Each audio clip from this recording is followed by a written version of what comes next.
حضرت مالک بن دینار مشہور بزرگوں میں ہیں۔ اس رسالے میں ان کے کئی قصے ذکر ہو چکے ہیں۔ وہ ابتدا میں کچھ اچھے حال میں نہ تھے۔ ایک شخص نے ان سے ان کی توبہ کا قصہ پوچھا کہ کیا بات پیش آئی جس پر آپ نے اپنی سابقہ زندگی سے توبہ کی، یعنی پہلے صحیح حال میں نہیں تھے، پھر بعد میں انہوں نے توبہ کی۔ تو کسی نے پوچھا کہ توبہ کیسے کیا آپ نے؟ وہ کہنے لگے کہ میں ایک سپاہی تھا اور شراب کا بہت شوقین اور بہت عادی، ہر وقت شراب ہی میں منہمک رہتا تھا۔ میں نے ایک باندی خریدی جو بہت خوبصورت تھی اور مجھے اس سے بہت تعلق تھا۔ اس سے میرے ایک لڑکی پیدا ہوئی، مجھے اس لڑکی سے بہت محبت تھی اور وہ لڑکی بھی مجھ سے بہت مانوس تھی، یہاں تک کہ وہ پاؤں چلنے لگی تو اس وقت مجھے اس سے اور بھی زیادہ محبت ہو گئی کہ ہر وقت وہ میرے پاس ہی رہتی۔ لیکن اس کی عادت یہ تھی کہ جب میں شراب کا گلاس پینے کے لیے لیتا وہ میرے ہاتھ سے چھین کر میرے کپڑوں پر پھینک دیتی۔ محبت کی زیادتی کی وجہ سے اس کو ڈانٹنے کو دل نہ مانتا۔ جب وہ 2 برس کی ہو گئی تو اس کا انتقال ہو گیا۔ اس صدمے نے میرے دل میں زخم کر دیا۔ ایک دن 15 شعبان کی رات تھی، میں شراب میں مست تھا، عشاء کی نماز بھی نہ پڑھی، اسی حال میں سو گیا۔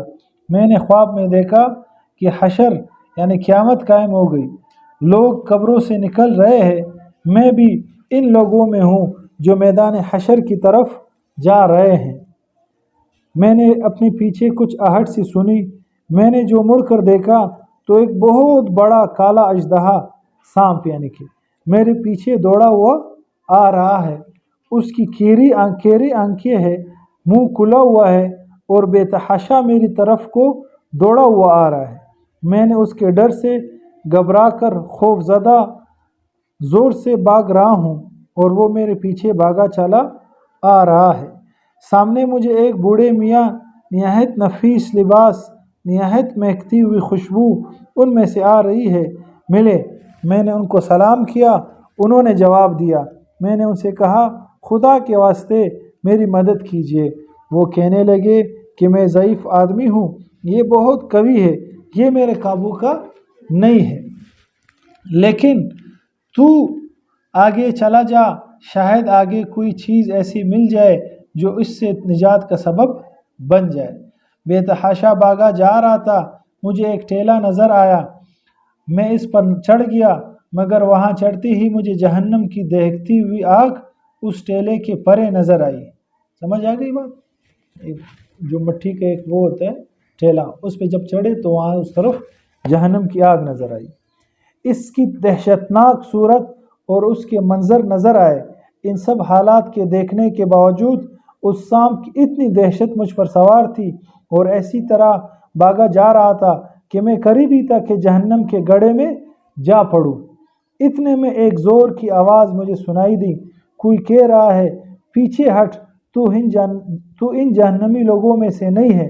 میں وہاں سے پھر پیچھے کو دوڑا، وہ سانپ بھی میرے پیچھے کو آیا، مجھے پھر وہ بڑے میاں سفید لباس نظر پڑے۔ میں نے ان سے پھر کہا کہ میں نے پہلے بھی درخواست کی تھی کہ اس سانپ سے کسی طرح بچائیے، آپ نے قبول نہ کیا۔ وہ بڑے میاں رونے لگے اور کہنے لگے میں بہت ضعیف کمزور ہوں اور یہ بہت طاقتور ہے، میں اس کا مقابلہ نہیں کر سکتا، البتہ سامنے یہ ایک دوسری پہاڑی ہے، اس پر چڑھ جا، اس میں مسلمانوں کی کچھ امانتیں رکھی ہے، ممکن ہے تیری بھی کوئی ایسی چیز امانت رکھی ہو جس کی مدد سے اس سانپ سے اژدہا سے بچ سکے۔ میں بھاگا ہوا اس پر گیا اور وہ سانپ میرے پیچھے پیچھے چلا آ رہا ہے۔ وہاں میں نے دیکھا ایک گول پہاڑ ہے، اس میں بہت سے طاق یعنی کھڑکیاں کھلی ہوئی ہے، ان پر پردے پڑے ہوئے ہیں، ہر کھڑکی کے 2 کواڑ ہے سونے کے، جن پر یاقوت جڑے ہوئے ہیں اور موتیوں سے لد رہے ہیں، اور ہر کواڑ پر ایک ریشمی پردہ پڑا ہوا ہے۔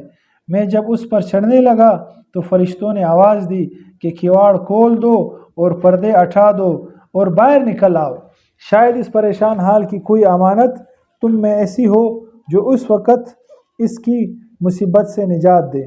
اس آواز کے ساتھ ہی ایک دم کواڑ کھل گئے اور پردے ہٹ گئے اور اس میں سے چاند جیسی صورت کے بہت سارے بچے نکلے، مگر میں انتہائی پریشان تھا کہ وہ سانپ میرے بالکل ہی پاس آ گیا تھا۔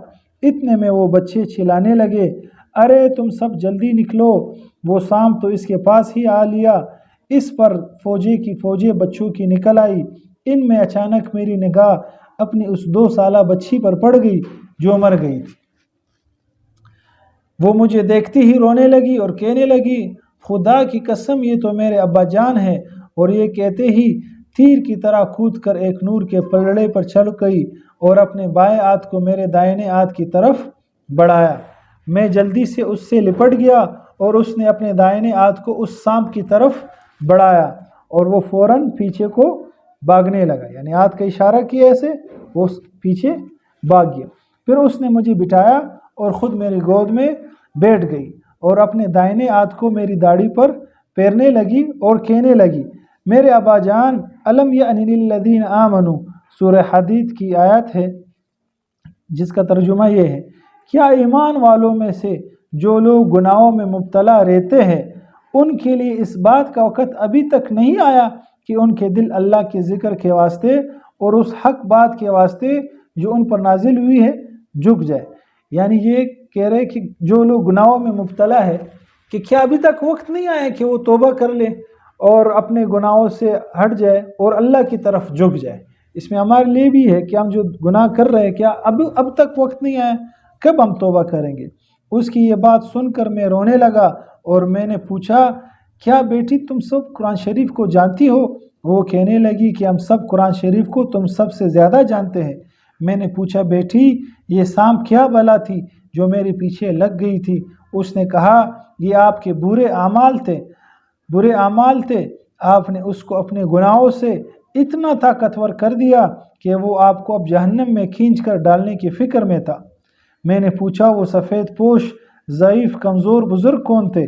کہنے لگی، وہ آپ کے نیک اعمال تھے جن کو آپ نے اتنا کمزور کر دیا کہ اس سانپ کو آپ سے دور نہ کر سکے، البتہ اتنی مدد بھی کر دی کہ بچنے کا راستہ بتا دیا۔ میں نے پوچھا کہ بیٹی تم اس پہاڑ میں کیا کرتی ہو؟ کہنے لگی کہ ہم سب مسلمانوں کے بچے ہیں، قیامت تک ہم یہاں رہیں گے، آپ کے آنے کے منتظر ہیں، جب آپ سب آئیں گے تو ہم سفارش کریں گے۔ اس کے بعد میری آنکھ کھل گئی تو اس سانپ کی دہشت مجھ پر سوار تھی۔ میں نے اٹھتے ہی اللہ جل شانہ کے سامنے توبہ کی اور اپنے برے افعال کو چھوڑ دیا۔ تو یہ مالک بن دینار رحمۃ اللہ علیہ کا توبہ کرنے کا واقعہ تھا۔ تو آج ہم بھی اپنے گریبانوں میں جھانک کے دیکھ لیں کہ کیا ہمارے گناہ طاقتور ہے یا ہماری نیکیاں طاقتور ہے۔ اگر گناہ طاقتور ہے تو وہ ہمیں جہنم کی طرف روز بروز دھکیل رہے ہیں۔ ایسا نہ ہو کہ موت آ جائے اور ہم جہنم میں چلے جائیں۔ اور اگر ہمارے نیکی طاقتور ہے تو اس پہ اللہ کا شکر ادا کرنا چاہیے اور مزید اس کو مزید طاقتور کرنا چاہیے، کہ ایسا نہ ہو کہ ہم اس گمان میں کہ بھائی بس میں تو بہت نیک ہوں اور گناہ تو کوئی اثر ہی نہیں کرتا، گناہ کرتے جائے۔ اور یہ حدیث میں آتا ہے نا کہ گناہ جب انسان کرتا ہے تو انسان کے دل پہ ایک کالا نقطہ لگ جاتا ہے، ایک ڈاٹ لگ جاتا ہے، جب تک وہ توبہ نہیں کرتا وہ لگا رہتا ہے۔ پھر جب دوسرا گناہ کرتا ہے تو دوسرا نقطہ لگ جاتا ہے، جب تیسرا کرتا ہے تو تیسرا، چوتھا، کرتے جب انسان بہت زیادہ گناہ کرتا ہے تو اس کا دل بالکل سیاہ ہو جاتا ہے، کالا ہو جاتا ہے، اس پہ پھر دین کی بات اثر نہیں کرتی، اللہ اور اللہ کے رسول کی بات اثر نہیں کرتی۔ دین کی بات آپ اس کے سامنے کرو اس کو مذاق میں اڑا لیتے ہیں اور وہ سمجھتا ہے کہ بس ٹائم پاس ہے، پھر اس کو زندگی ٹائم پاس لگتی ہے، پھر وہ مال کی وہ محبت میں بھاگا پھرتا ہے، وہ پھر شہرت کے پیچھے بھاگتا ہے، وہ پھر گاڑی بینک بیلنس بنگلے کے پیچھے بھاگتا ہے، اور اس کی زندگی کا مقصد ہی یہی ہوتا ہے کہ کسی طرح بس یہ ٹائم گزر جائے، ٹائم میرا پاس ہو جائے، اس کو آخرت کی کوئی فکر ہی نہیں ہوتی، اس کا دل اتنا سیاہ ہو جاتا ہے۔ تو اس کو صاف کرنے کے لیے سب سے پہلے کام تو یہ کہ توبہ کر لے کہ اللہ میری توبہ ہے، پھر توبہ کے بعد ذکر کا اہتمام ہو، قرآن کی تلاوت کا اہتمام ہو، اور اپنی 5 اوقات جو نماز ہے اس کا اہتمام ہو، اور اپنی زبان کی اور اپنی آنکھوں کی حفاظت کر لیں۔ یہ جب آپ کر لیں گے نا تو انشاءاللہ آپ کے اندر کی جو دل ہے وہ آہستہ آہستہ واپس اس سے زنگ اترتا جائے گا، کرتے دل واپس صاف ہو جائے گا، اور جس دل میں مال کی محبت ہو وہاں اللہ نہیں آتے۔